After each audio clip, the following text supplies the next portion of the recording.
जय हिंद बच्चों। जैसा कि आपको पता है कि हम लोग मैक्रो इकोनॉमिक्स की जो थर्ड यूनिट है determination of income and employment उसको पढ़ रहे हैं। तो उसके कुछ बेसिक कॉन्सेप्ट्स को हम लोगों ने ऑलरेडी डिस्कस कर दिया था, जिसमें हम लोगों ने meaning of aggregate demand and aggregate supply के बारे में पढ़ा था। इसके बाद aggregate demand schedule, aggregate demand curve और इसी तरीके से aggregate supply schedule and aggregate supply curve के बारे में हम लोगों ने बात कर ली थी। ये जो मैंने यहाँ पे नोट चीज़ें कुछ लिख रखी है, जो कि ऑलरेडी मैंने बनाया था, बट ये रिकॉर्ड नहीं हो पाया, तो वापस से मैं फिर इसको एक्सप्लेन कर दे रहा हूँ। जैसे कि इस अब हम लोगों को जो आगे इसके आगे जो चीज़ें पढ़नी है उसका जो इम्पोर्टेंट कॉन्सेप्ट है that is component of AD and AS. Okay बच्चों, तो कंपोनेंट ऑफ एडी और एएस को पढ़ने से पहले आपको मैं जो एक सबसे इम्पोर्टेंट चीज़ है वो जो कि आप ऑलरेडी पहले पढ़ चुके हैं उसके बारे में बात करता हूँ। इनके कंपोनेंट को समझने के लिए पहले आप सेक्टर ऑफ इकोनॉमी को समझिए कि सेक्टर ऑफ इकोनॉमी में बेसिकली 4 सेक्टर्स होते हैं: house hold sector, producer sector, government sector और फॉरेन सेक्टर, या इसी को rest of the world sector भी बोलते हैं। ठीक है बच्चों, तो ये 4 जो सेक्टर हैं, इन 4 सेक्टर्स से मिल करके इकोनॉमी बनती है। अगर किसी इकोनॉमी में सिर्फ और सिर्फ 2 सेक्टर हों तो उस इकोनॉमी को हम बोलते हैं सिंपल इकोनॉमी या फिर 2 सेक्टर इकोनॉमी। ठीक है, अगर किसी इकोनॉमी में 3 सेक्टर इकोनॉमी है तो उसको हम 3 सेक्टर इकोनॉमी बोलते हैं। अगर किसी इकोनॉमी में 3 सेक्टर ही हैं, house hold sector, producer sector और गवर्नमेंट सेक्टर, तो उसको हम बोलेंगे 3 सेक्टर इकोनॉमी। और अगर उसमें चौथा सेक्टर फॉरेन सेक्टर ऐड हो जाए तो उस इकोनॉमी को हम 4 सेक्टर इकोनॉमी बोलेंगे। लेकिन ये जो क्लासिफिकेशन है इसको अब दूसरे रूप में भी हम करते हैं। अगर कोई इकोनॉमी 2 सेक्टर या 3 सेक्टर इकोनॉमी है तो उसको हम सिंपली क्लोज इकोनॉमी कह देते हैं। क्लोज इकोनॉमी इसलिए कहते हैं कि there is no relation of the economy with the rest of the world. तो ऐसी इकोनॉमी को हम बोलते हैं क्लोज इकोनॉमी। इसका मतलब है कि उस इकोनॉमी में 2 सेक्टर या फिर 3 सेक्टर हैं तो वो क्लोज इकोनॉमी होगी। इसका मतलब rest of the world sector का रोल उस इकोनॉमी में नहीं है। लेकिन जब ये चौथा sector rest of the world sector या फॉरेन सेक्टर ऐड हो जाता है तो उसको हम 4 सेक्टर इकोनॉमी या फिर ओपन इकोनॉमी कहते हैं। 4 सेक्टर इकोनॉमी या ओपन इकोनॉमी। ठीक है बच्चों, तो ये रहा आपका concept of economy on the basis of different sector. ठीक है, इसको बताने का एक पर्पज़ ये है कि जो एग्रीगेट डिमांड का कॉन्सेप्ट है उसको हम उसके डिफरेंट कंपोनेंट के जो कॉन्सेप्ट है इन सेक्टर ऑफ इकोनॉमी से कोरिलेट करके समझेंगे। तो एग्रीगेट डिमांड का जो कॉन्सेप्ट है वो मैं आपको इसके पहले पढ़ा चुका हूँ और ये बताया था वहाँ पे। It is a planned expenditure और डिजायर एक्सपेंडिचर। और ये प्लान्ड और डिजायर एक्सपेंडिचर किस पे? Domestically produce goods and services पे। ठीक है, तो ये जो डिजायर एक्सपेंडिचर है ये किस किस फॉर्म में इकोनॉमी के अंदर हो सकता है। तो इसको मैं फिर से आपको इसके पहले वाले जो चैप्टर है नेशनल इनकम अकाउंटिंग से कोरिलेट करता हूँ कि नेशनल इनकम अकाउंटिंग में हम एक्सपेंडिचर मेथड के अंदर different component of final expenditure पढ़े थे, जिनको कि ऐड करके एक्सपेंडिचर मेथड में हम जीडीपीएमपी को कैलकुलेट करते थे। ठीक है बच्चों, तो ये जीडीपीएमपी को कैलकुलेट करने के लिए जो फाइनल एक्सपेंडिचर के जो डिफरेंट कंपोनेंट होते थे उनको ऐड करते थे। और ये जो different component of final expenditure थे वो थे C, I, G and X minus M means net export, यानी private final consumption expenditure, investment expenditure, government expenditure और नेट एक्सपोर्ट। ये 4 कंपोनेंट फाइनल एक्सपेंडिचर के होते थे जिनको कि हम लोग ऐड करके एक्सपेंडिचर मेथड के थ्रू जीडीपीएमपी कैलकुलेट करते थे। ठीक है बच्चों, तो एक तरीके से जो एक्सपेंडिचर मेथड के जो फाइनल एक्सपेंडिचर के कंपोनेंट हैं वही हमारे एग्रीगेट के कंपोनेंट भी होंगे। क्यों? क्योंकि aggregate demand is defined as the planned or desired expenditure or final expenditure incurred in the economy. Okay, so you can say this aggregate demand have these four components. Okay, but these four components are directly related to different sector of economy. If this consumption expenditure, private final consumption expenditure incurred by the household sector, investment expenditure incurred by the producer sector, government expenditure incurred by the government sector, and net export is incurred by the foreign sector. तो अगर कोई economy 4 sector की economy है, 4 sector की economy है, तो उस economy में जो एग्रीगेट डिमांड के कंपोनेंट होंगे वो सी, आई, जी और एक्स माइनस एम, यानी कि private final consumption expenditure, investment expenditure, government expenditure और नेट एक्सपोर्ट होंगे। लेकिन on the basis of different type of economy, these component of aggregate demand can be varied. If the economy is simple economy or two sector economy, then aggregate demand have only two component, that is C and I. C, private final consumption expenditure and investment expenditure. If economy is three sector economy, then aggregate demand have three components, C, I and G. Government expenditure will add. And if economy is four sector economy, then aggregate demand have four components like C, I, G and X minus M. This is very simple concept which explain the different component of aggregate demand. Now this aggregate demand component can differentiate on the basis of economy, whether it is simple economy or the open economy.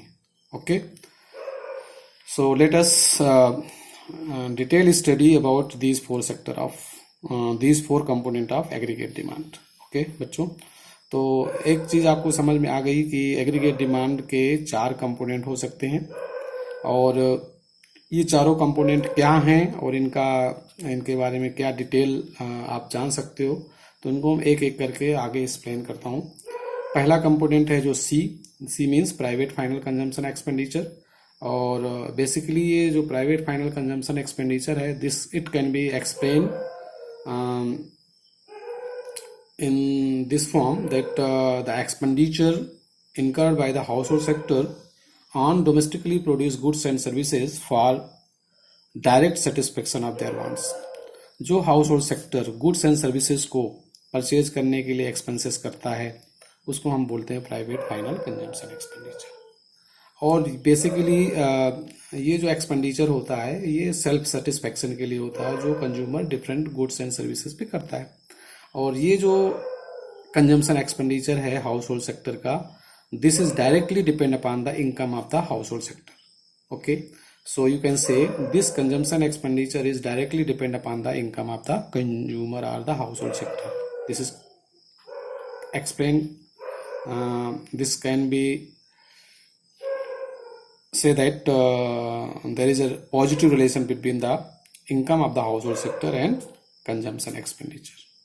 ठीक है बच्चों, चलिए अब ये तो रहा पहला component aggregate demand का, that is private final consumption expenditure.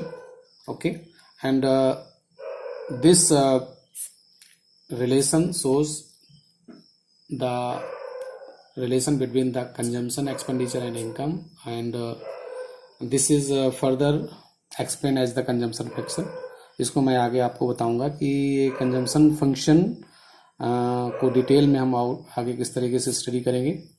But यहाँ पर थोड़ा सा एक चीज आप समझ लीजिए कि income of the household sector और consumption expenditure of the household sector have the positive relation, but if income of the household sector is zero, then the consumption will never be zero of the household sector, because there is required or the required some minimum level of consumption for the survival. Okay, चलिए इसके बाद जो second component है aggregate demand का, that is investment expenditure, and it can be defined as the expenditure incurred by the producer sector for the further production, and it is also called capital formation. Okay, जो further production के लिए expenditure producer sector करता है उसको हम बोलते हैं investment expenditure, या इसको बोलते हैं change in the capital extra. तीसरा कंपोनेंट है government final consumption expenditure. Okay, and this is explained as the expenditure incurred by the government sector for the purpose of social welfare as well as maintaining the law and order in the economy, and some activities performed by the government to earn profit also. तो किसी भी economy के अंदर जो government का role है वो तीन तरीके से हो सकता है. ये तीन डिफरेंट पर्पजेज के लिए गवर्नमेंट एक्सपेंडिचर कर सकती है, इसलिए इसको हम बोलते हैं गवर्नमेंट फाइनल कंजम्पशन एक्सपेंडिचर. या तो सोशल वेलफेयर के लिए हो सकता है, या लॉ एंड ऑर्डर को मेंटेन करने के लिए गवर्नमेंट के एक्सपेंडिचर्स हो सकते हैं, या फिर प्रॉफिट अर्न करने के लिए हो सकते हैं. तो ये तीन तरीके के एक्सपेंडिचर्स को हम बोलते हैं government final consumption expenditure.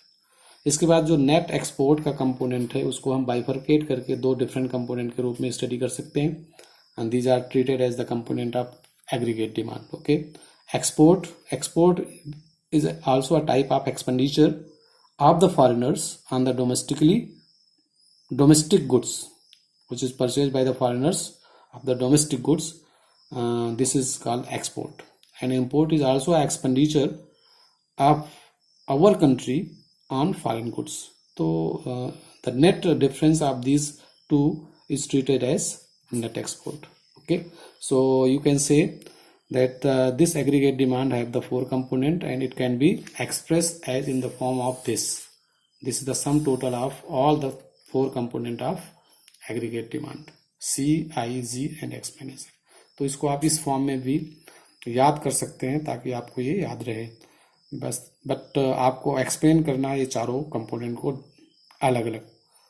Private final consumption expenditure क्या है और इसका हाउस होल्ड सेक्टर के इनकम के साथ क्या रिलेशन है, इन्वेस्टमेंट एक्सपेंडिचर क्या है और इसका क्या रिलेशन है, गवर्नमेंट एक्सपेंडिचर क्या है और नेट एक्सपोर्ट क्या है. ओके, बट अगर आपसे जो आपका कंसर्न है, आपके सिलेबस का जो कंसर्न है वो आपके सिलेबस में सिर्फ सिंपल इकोनॉमी है, यानी टू सेक्टर इकोनॉमी है. इसका मतलब है कि एग्रीगेट डिमांड के दो सिर्फ कंपोनेंट होंगे, वो सी और आई होंगे. इसलिए एग्रीगेट डिमांड को आइडेंटिटी के फॉर्म में हम हमेशा इसको इस फॉर्म में लिखेंगे और इसी को हमको ज़्यादा यूज करना है. ठीक है बच्चों, तो ये एग्रीगेट डिमांड के दो component C and I in respect of two sector economy. But if economy is open then aggregate demand have four component. कई बार आपसे एक क्वेश्चन पूछा जाता है कि एग्रीगेट डिमांड के मेन कंपोनेंट को एक्सप्लेन करिए, तो उस केस में आपको एग्रीगेट डिमांड के चारों कंपोनेंट्स को एक्सप्लेन करना है. प्राइवेट फाइनल कंजम्पशन एक्सपेंडिचर पहला कंपोनेंट है, दूसरा इन्वेस्टमेंट एक्सपेंडिचर है, तीसरा गवर्नमेंट फाइनल कंजम्पशन एक्सपेंडिचर है और चौथा नेट एक्सपोर्ट है या फिर एक्सपोर्ट एंड इम्पोर्ट है. ठीक है, चलिए अब इसके बाद आपको इसी टॉपिक का जो दूसरा सबसे इम्पोर्टेंट पार्ट है that is a component of aggregate supply. तो एग्रीगेट सप्लाई के बारे में आपको मैंने इसके पहले पढ़ाया था कि this aggregate supply is defined as the plan flow of goods and services in the economy during an accounting year. तो ये जो plan flow of goods and services यानी कि plan production of the goods and services, this is always identical और equal to the income generation. यानी कि जो भी प्रोडक्शन होगा और after selling of that production what amount of income generated, that is always equal to the plant production. Okay, so it can be written as aggregate supply is equivalent to income generation. ठीक है, और जब ये income generation के बराबर है तो this income have two components. What two components? C and S. Income के दो कंपोनेंट्स ही हो सकते हैं. C का मतलब है कंजम्पशन एक्सपेंडिचर और that part of income which can not be consumed that is called saving. तो सेविंग और कंजम्पशन एक्सपेंडिचर दो ही कंपोनेंट हो सकते हैं इनकम के. एक इनकम का वो भाग जो कंज्यूम कर लिया गया, that is called as consumption expenditure, और दूसरा पार्ट जो कि कंज्यूम नहीं किया गया, that is in the form of saving.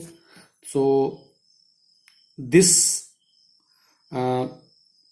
is written as AS is always equal to Y is having the two components C and S. तो ये एक बहुत इंपॉर्टेंट आइडेंटिटी है जिसको कि आपको याद रखना है. ठीक है बच्चों, तो मैं समझता हूँ कि आप इस एग्रीगेट डिमांड के जो कंपोनेंट हैं और एग्रीगेट सप्लाई के जो दो कंपोनेंट हैं उसको आप अच्छे से समझ गए होंगे, और इन्हीं का आगे हम यूज़ करेंगे. और इसके बाद हम schedule, AD schedule, AS schedule बताने की कोशिश करेंगे, और इसी के बेस पे हम लोग कंजम्पशन और सेविंग फंक्शन की भी बात करेंगे. तो I hope you are all understand these concepts very well. Okay students, thank you.